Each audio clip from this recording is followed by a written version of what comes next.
iPhone 7. What's up guys, Everything Apple Pro here, and I have the new iPhone 7 in hand. As we all know, Apple did make it water resistant. So what does that mean? It's got an IP67 rating. Basically, you can sink it down to 1 meter, leave it there for 30 minutes, and be able to pick it up and it'll be just fine. But will it really hold up? That's what I want to test out today, and I built an awesome contraption to go ahead and do that. So officially, we're going to test it at the 1 meter rating for 30 minutes. Then I want to test it at a next level, comparing it to the new Galaxy S7. So that means 1.5 meters at 30 minutes. I want to see, even though it's not rated at the IP68 rating that the Galaxy is, if it'll hold up at that rating. Basically, how water resistant is the new iPhone at a depth of 1 meter and 1.5 meters for 30 minutes. Let's find out.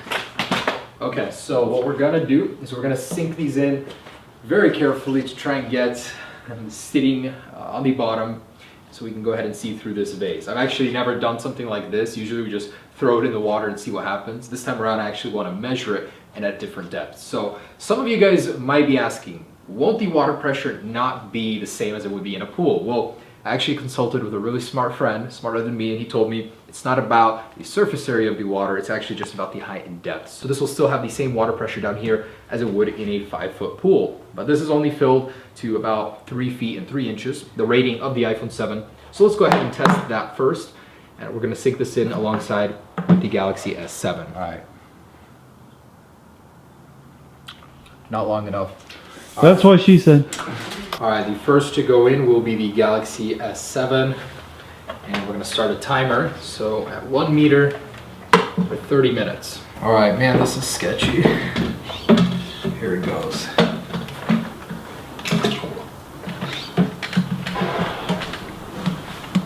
All right, and in goes the iPhone.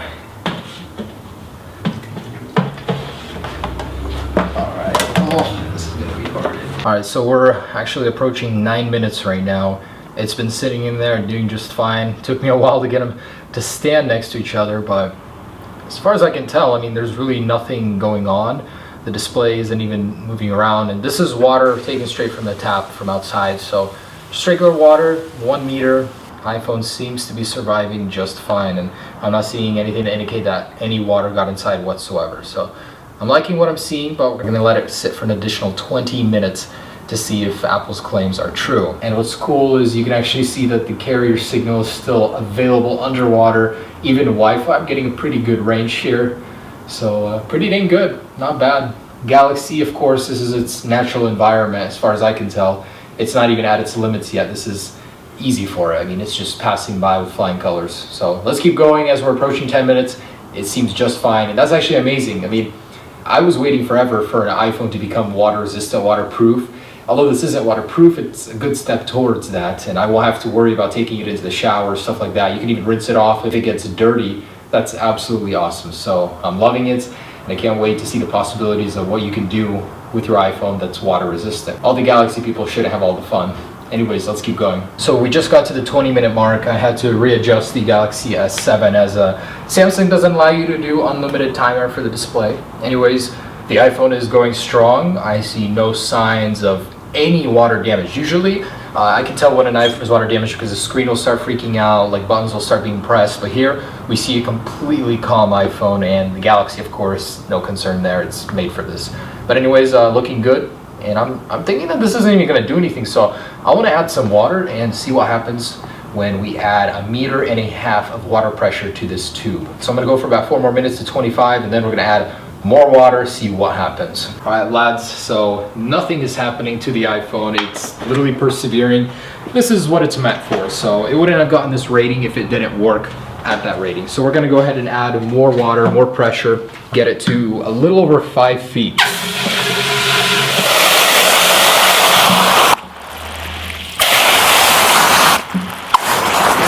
Alright, so there it is, literally completely full to the brim.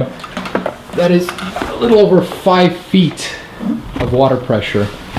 And now we're going to go ahead and see if the iPhone will still fare good. So we're going to leave it here for a good amount of time. If this doesn't do anything, we're gonna go and take a swim, get some movement, just to see with movement what happens. All right, so we're approaching 35 minutes in the water. So this is already 5 minutes over Apple's rating, and it was about 10 minutes in water deeper than what it was rated for. So 1.5 meters of water. The Galaxy screen turned off, timeout, whatever, but I'm gonna go ahead and pull them out and see if there's any physical damage to the iPhone after being kept in the water for so long. And after this, we're gonna go to the river and do some movement, some shock in the water, see if that makes a difference.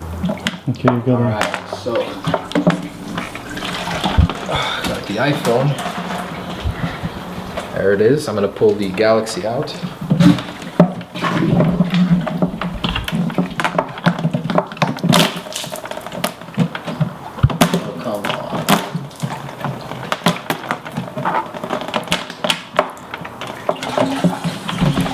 Alright, and there's that.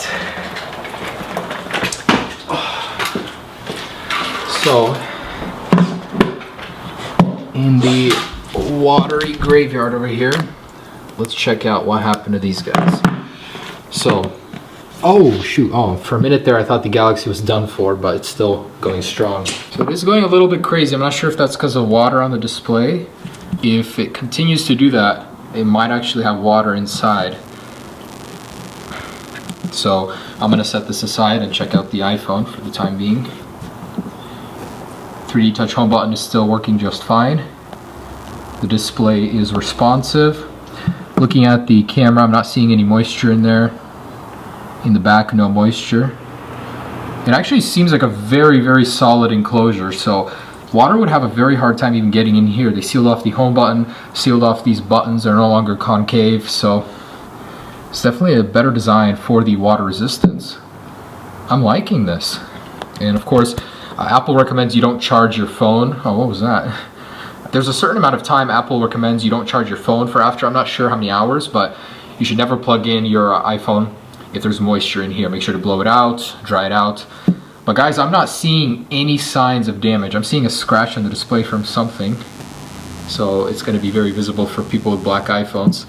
Other than that, it seems to be just fine. After 35 minutes in the water, and 10 of those being in 1.5 meters of water. So let's go to the lake and see with some movement if we can change the status of this iPhone to deceased. Let's go ahead and head out to the club. Okay, iPhone 7, I'm gonna go ahead and jump off just maybe like 15, 20 feet right here. Do some swimming, see if this thing can handle it, but beautiful view. All right, let's do this.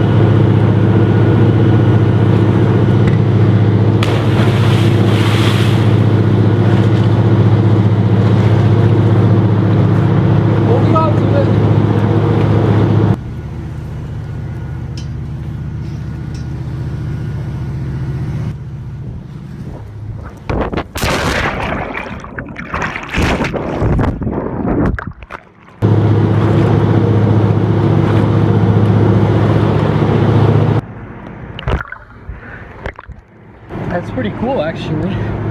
Look at that view. Woo!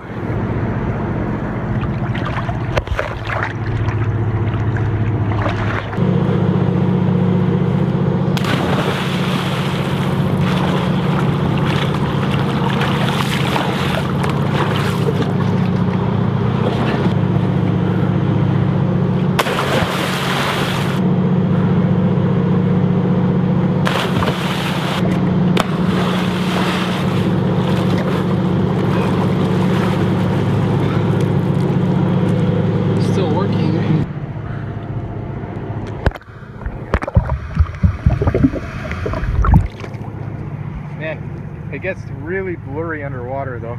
I'm actually gonna try and perform a bee rescue right now. There's this little guy struggling in the water. Luckily for me, I've got my iPhone 7. I can handle this, so climb on, buddy. There's a bee sitting on top of the camera sensor right now. It's black because the butt is showing in it. Alright, so I went ahead and saved this guy thanks to my handy dandy water resistant iPhone 7. So you will live to see another day, Mr. B. You can actually go join your hive over here. All right, so guys, there it is. That's the iPhone 7 and what it can do in the water. So I'm sorry about the audio in this video. It's all over the place. My mic actually died on me during filming, but I just want to say the iPhone 7 is much more capable than you guys think in the water. I'm actually very surprised. Apple seems to have underrated it. Not only did it survive for 35 minutes in the water, 10 of which being more than it was rated for, it also survived many jolts and jumps into the water in the Colombian River of all rivers with all the Hanford radiation. And also, I just gotta say, the iPhone 7 is incredible. Still, use it with a case, but I've been using this thing pretty much all day in the water already, and it shows no signs of damage. That is amazing. Thanks so much for watching, guys. Be sure to check out the other videos, and have a great day. Peace.